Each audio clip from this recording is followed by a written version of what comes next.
Legacy Wrestling Season 1, Episode 4. We're back with Slam, and we're going to kick it off at the announce table with Mauro Ranallo, Aaron Stevens, hyping up the main event.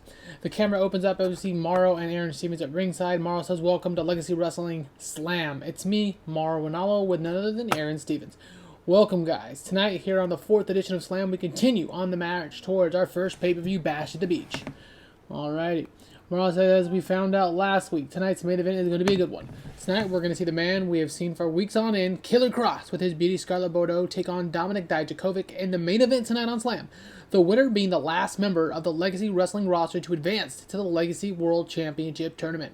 Steven says, speaking of Legacy World Championship contenders, I've been told that Claudio Castagnoli is going to open the show in a huge match against David Finley Jr., the debuting David Finley Jr., and we're going to see the Von Erichs in action. Mauro says the Kings of the North hot off their win just a few nights ago. They'll be taking on the Von Erichs. Aaron Stevens says things are trying to move and shake here in Legacy, into which Mauro responds, and that is the way we like them. So sit back and relax and enjoy another 60 minutes of top-knob action. So popularity changes throughout. As you can see, Mauro and Aaron Stevens talk about Dakovic, Killer Kross, and Bordeaux hyping up the main event. The good looks of Scarlett added to the beat, 73 overall. Alright. We see Claudio making his entrance. He's going to be one of the 4 men left after tonight in this championship tournament, so I gave him an entrance to see how he would do. Only a .02, not huge, but a 61 final score, so could have been worse, not terrible. And in the opening match, the refereeing work was good, the announcing was great, 60% 3-star final score. David Finley Jr. apparently went down a 1.5 in Asia. They didn't like it. North American, though, Latin America, Europe, Oceania, and Africa, up for both wrestlers. 63-star match between Claudio and David Finley. So, nothing spectacular on television, but definitely a very good match for TV. All right, after the match, we have Castagnoli just bragging, Claudio just bragging that he got the victory. He says, "This is what a world champion looks like." Claudio walks over to the fallen David Finley Jr. and pushes him out of the ring. Claudio celebrates in the ring as the camera fades. So basically just doing his heelish thing here. A little more popularity gains for Claudio over here. 71 rating. Alright, next up we see Johnny Gargano back with Vita Scott. Some popularity throughout. A 71 final score. Johnny Gargano in the back. The scene pops open with Scott standing by Johnny wrestling. Johnny Gargano, who will face the winner in the Legacy World Championship Tournament of tonight's main event, which features Killer Kross with Scarlett Bordeaux versus Dominic Dakovic, which we found out earlier in the evening. Vita Scott says, "Welcome, Johnny." Gargano says, "Hey, Vita. Thanks for having me." Vita says, "Of course, Johnny, in 2 weeks' time on the semifinal edition of Slam, heading into Legacy Championship World Finals. At the pay-per-view, you're going to be going one-on-one with either Killer Kross or Dominic Dakovic."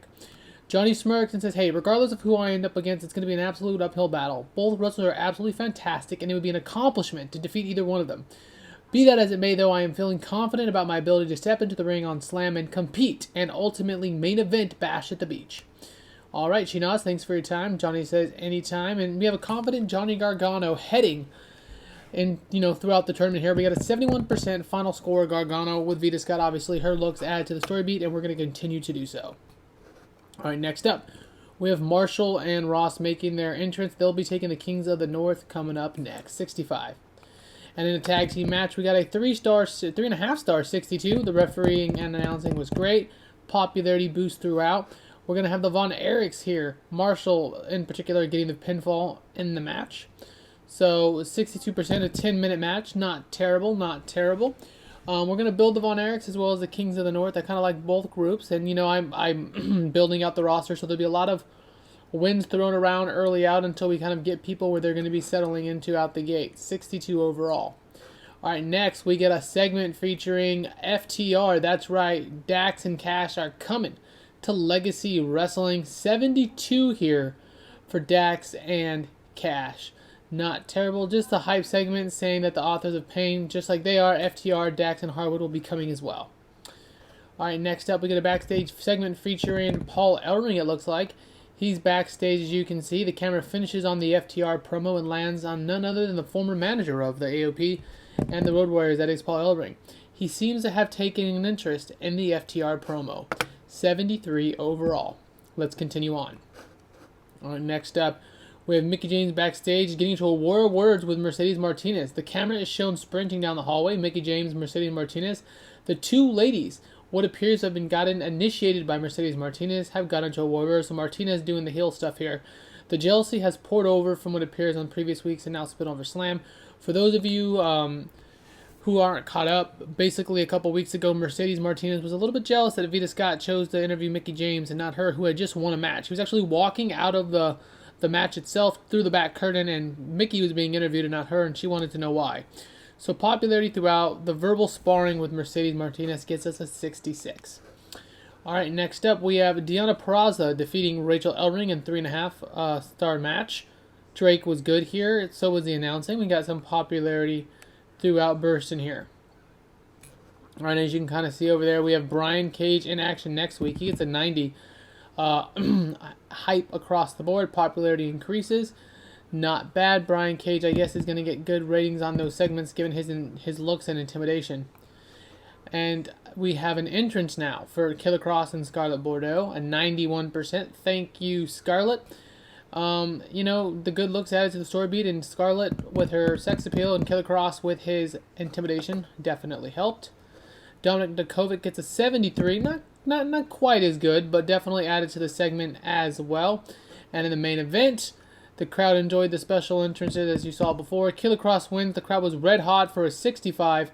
Killer Kross gets the victory thanks to the interference and distraction by Scarlett Bordeaux. Scroll down here.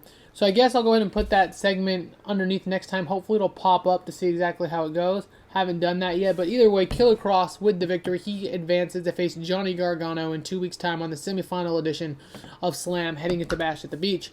Thanks to Scarlett Johansson, Scarlett Bordeaux. Let's see what we got. We've got, what do we get? 65. So, as we've said before, we got a 66, 62, 64, now a 65. We're continuing to gain in popularity. Not a bad match. Not a bad match at all. So we'll continue down the path here at Legacy Wrestling on our Slam events, and we'll see where we land. So until next time, it is me, Mikey Bro, wishing you a glorious rest of your day. Let me know what you think in the comments, and thanks for watching.